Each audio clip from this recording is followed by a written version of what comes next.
वनपुर गांव जंगल के बगल में बसा एक हरा भरा गांव था। वहां के लोग जंगल से मिलने वाले फल, फूल, जड़ी बूटियां दूसरे गांवों में जाकर उसे बेच अपना गुजर बसर करते थे। फल ले लो, ताजे ताजे फल ले लो। अरे सुनो, ये अनार कैसे दिए? दीदी 50 रुपए के 1 किलो। सीधे जंगल से लेकर आए हैं। हमारा जंगल हमारे लिए जीवन दाता है। वनपुर से हो क्या? हाँ दीदी, तुम लोग तो नसीब वाले हो जो इतने बढ़िया जंगल की कृपा तुम पर है। जी दीदी, वो तो है। एक काम करो, 20 रुपए के ये बेर भी बांध दो। लेकिन गांव का व्यापारी धनसुख लाल एक लालची किस्म का आदमी था।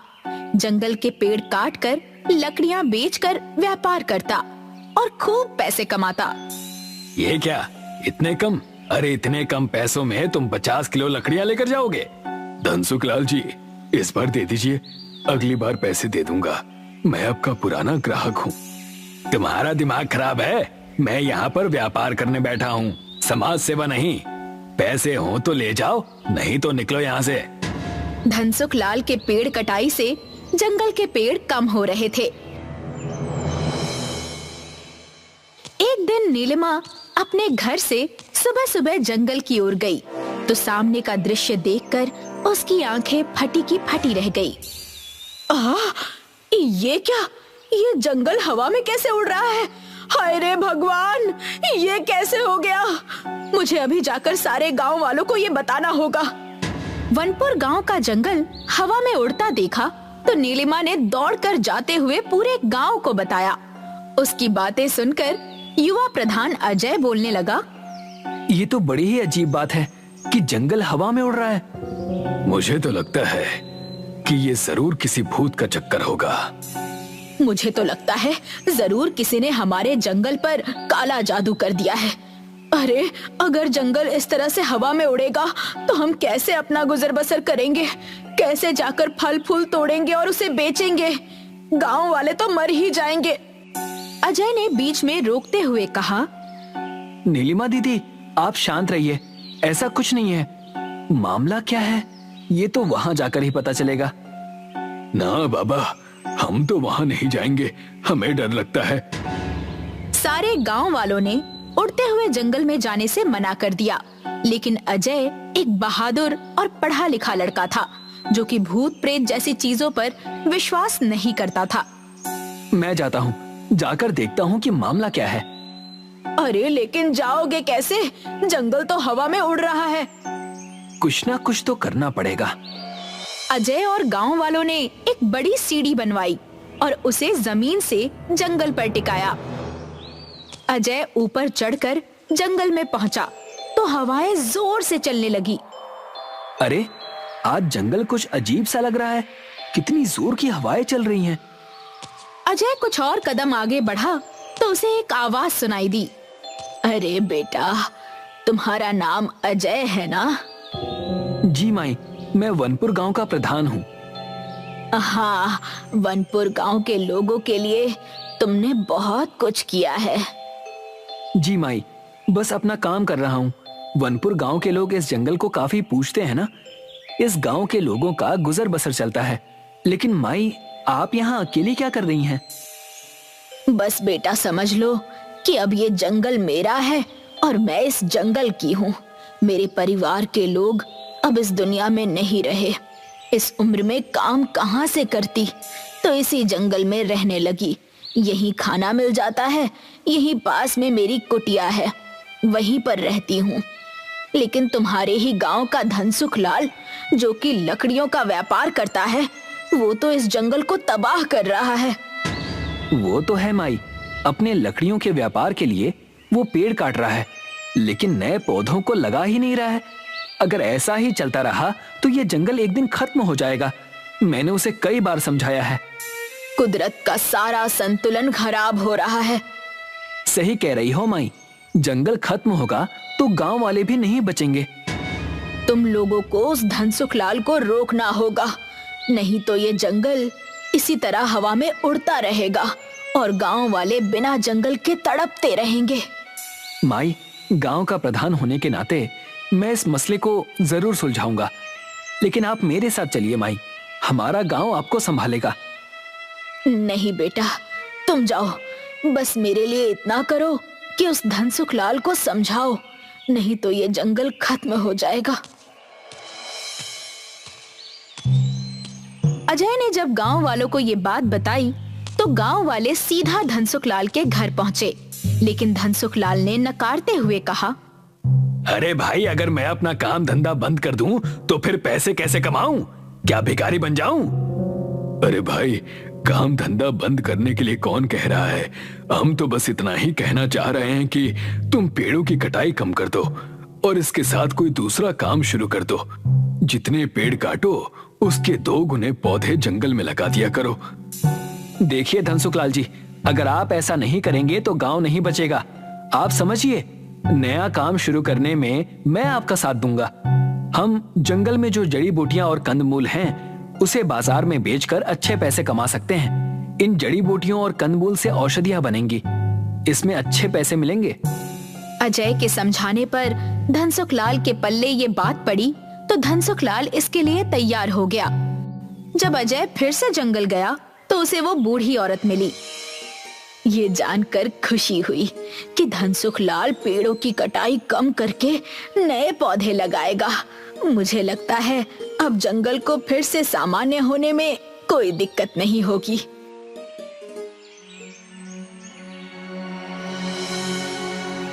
दूसरे दिन जंगल जब सामान्य हुआ तो गांव के लोग जंगल में इकट्ठा हुए। अरे धनसुख लाल, जंगल तो सामान्य हो गया। आप और अजय मिलकर अब अपना काम कर सकते हैं। अरे हाँ, ये लोग तो अपना काम करेंगे, लेकिन हमें भी तो फिर से अपना काम करना है। 2 दिन से एक फूटी कौड़ी नहीं कमाई है। अरे नीलिमा दीदी, क्यों परेशान हो रही हो? अब तो सब ठीक हो गया है ना? धनसुख लाल और अजय साथ मिलकर जंगल की औषधि, जड़ी बूटी और कंदमूल शहर में एक औषधि कंपनी को बेचते थे। पैसे देते हुए अजय ने कहा, धनसुख लाल, मैंने कहा था ना कि आपकी अच्छी आमदनी होगी। हाँ भाई, जरा देखो तो, ये काम इतना अच्छा चल पड़ेगा, मैंने तो सोचा भी नहीं था। धनसुख लाल, जंगल की कद्र करो। आप एक काम कीजिए, ये जो लकड़ियों का व्यापार है ना, इसे भी बंद कर दीजिए। जितना हम जंगल को बचाएंगे उतना ही जंगल हमें बचाएगा। हाँ हाँ हाँ, सोचूंगा इस बारे में। धनसुख लाल का खास आदमी भीमा कंदमूल के लिए जमीन खोद रहा था तो उसे एक मटकी मिली जिसमें खजाना था। भीमा मटकी लेकर धनसुख लाल और अजय के पास आया। जब वो दोनों बरगद के पेड़ के नीचे बातें कर रहे थे, मालिक, मालिक, ये देखो क्या है, खजाना मिला है खुदाई करने के दौरान। अरे वाह, इतने सारे सोने और चांदी के सिक्के, मैं तो इसे बेचकर अमीर बन जाऊंगा। धनसुख लाल, आप ये कैसी बातें कर रहे हैं? ये धन हमें जंगल से मिला है, इस पर किसी का भी एकाधिकार नहीं है। इससे हम जंगल में और ज्यादा पौधे लगाएंगे, गांव की सड़कें, अस्पताल, स्कूल और साफ पीने का पानी, इन सब की व्यवस्था करेंगे। मतलब तुम इसे अपने घर ले जाकर इसमें से कुछ खजाना अपने लिए निकाल लोगे, है ना? धनसुख लाल जी, ये धन ना मेरे घर जाएगा और ना ही आपके। ये जंगल की अमानत है, इसे यहीं रहने देते हैं। अजय की बात सुनकर लालची धनसुख लाल तब तो चुप रहा, लेकिन अपने घर आने के बाद भीमा से कहने लगा, भीमा, उस मटके के खजाने का विचार अभी भी मेरे जहन में चल रहा है। क्या करूं? करना क्या है मालिक, आज रात ही जाकर उस मटकी को चोरी कर लीजिए। कह देंगे कि चोर ने चोरी की है। किसकी हिम्मत होगी आप पर उंगली उठाने की? उस मटकी को मैं ले लूंगा। आज रात ही वो मटका मैं अपने कब्जे में कर लूंगा। चांदनी रात में जंगल में कुछ हलचल महसूस हुई। धनसुख लाल ने मटकी के पास आकर मटकी में हाथ डाला तो एक सांप ने धनसुख लाल को डस लिया। धनसुख लाल की चीख से पूरे जंगल की शांति भंग हो गई। जंगल फिर से पहले जैसा हवा में उड़ने लगा। ये देखकर अजय जब जंगल में आया तो उसके सामने वो बूढ़ी औरत थी। धनसुख लाल मरा पड़ा था, उसके मुंह से झाग निकल रही थी। ये क्या हुआ? धनसुख लाल को क्या हो गया? वो मर चुका है।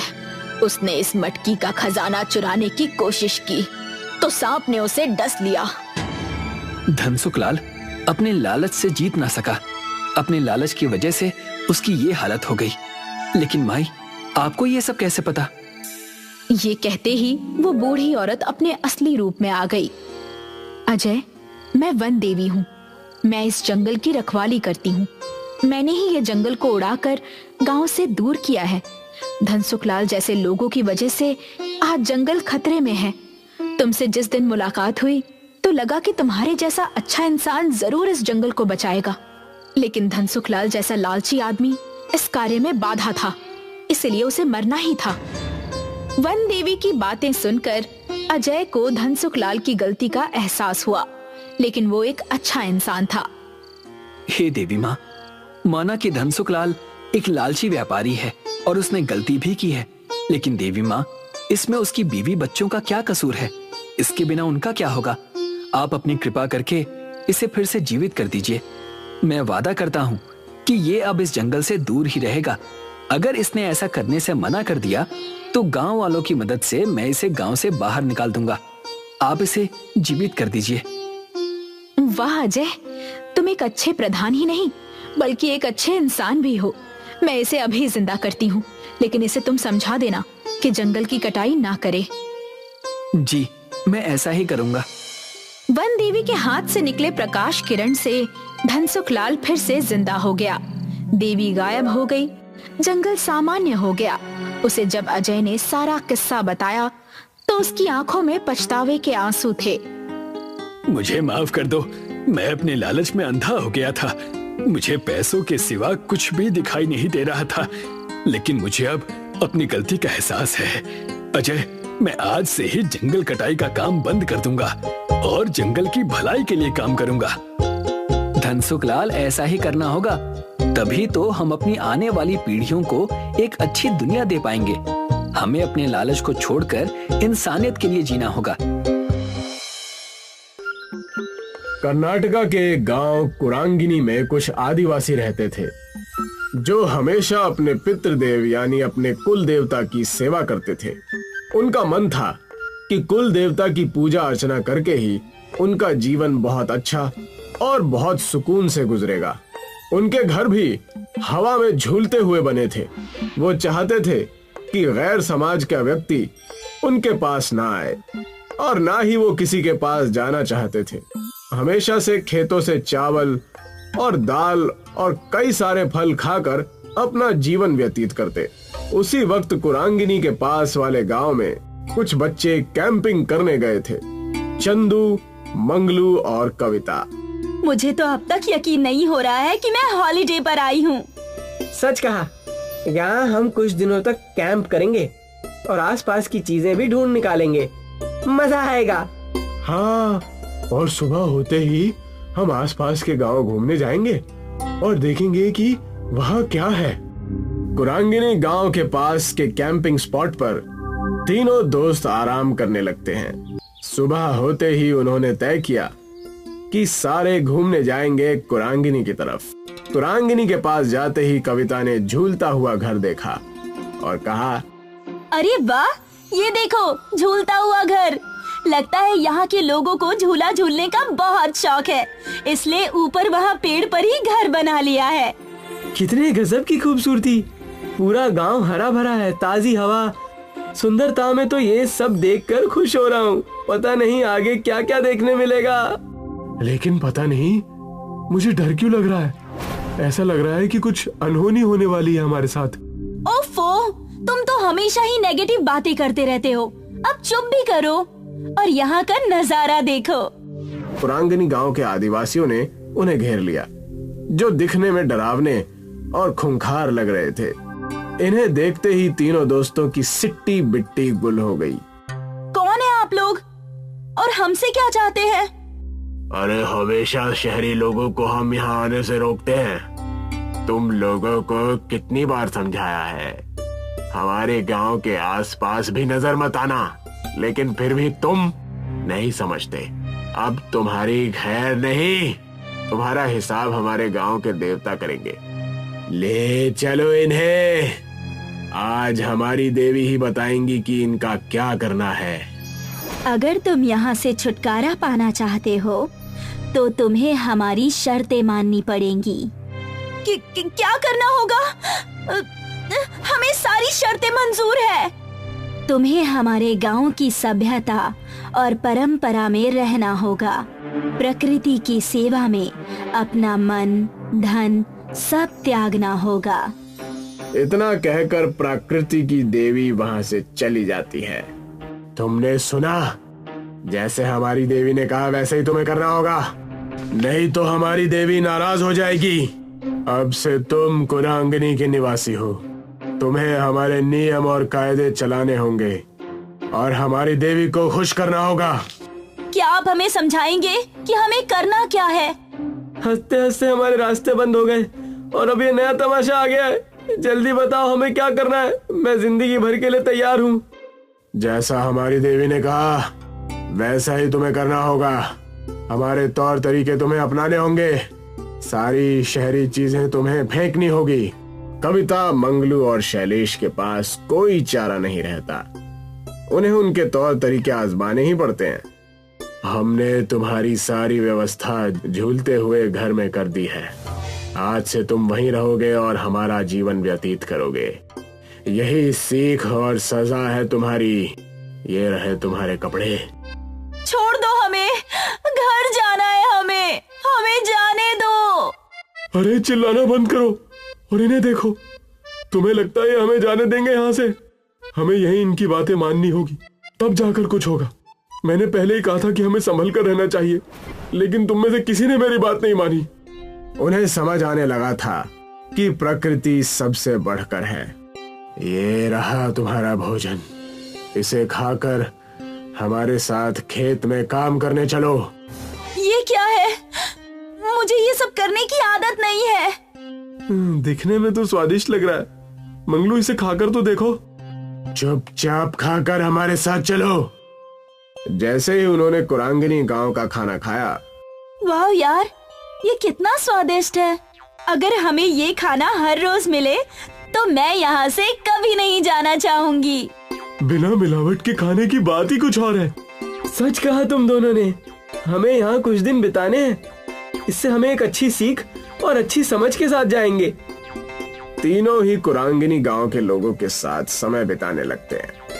उनके साथ खेतों में जाकर खेती, पेड़ों पर चढ़कर फल तोड़ना और कई सारे गांव की परंपरा में भाग लेते हैं। पूरे 1 महीने तक वो कुरांगिनी गांव वालों के साथ रहते हैं। उनके तौर तरीके सीखने के बाद मुखिया कहता है, हमारे गांव में कल मेला लगने वाला है। इस मेले में कई सारे व्यंजन और कई सारे कारनामे होते हैं। इस मेले में हम आ सकते हैं क्या? अब तो हम भी कुरांगिनी के निवासी हैं। क्यों नहीं? अब तुम हम में से ही एक हो। तुम यहाँ आ सकते हो।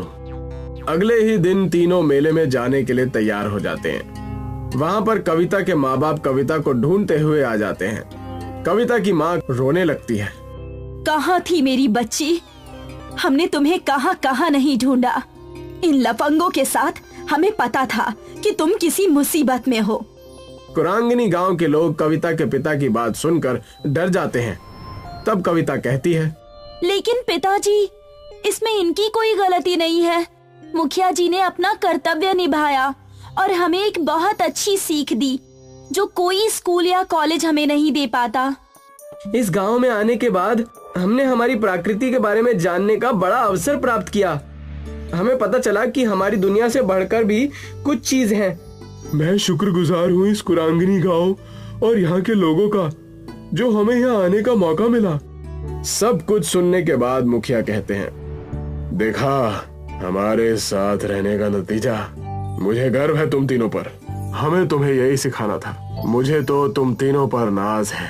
प्रकृति देवी की शर्त पूरी होती है। अब तुम यहाँ से जा सकते हो और अपना सामाजिक जीवन बिता सकते हो।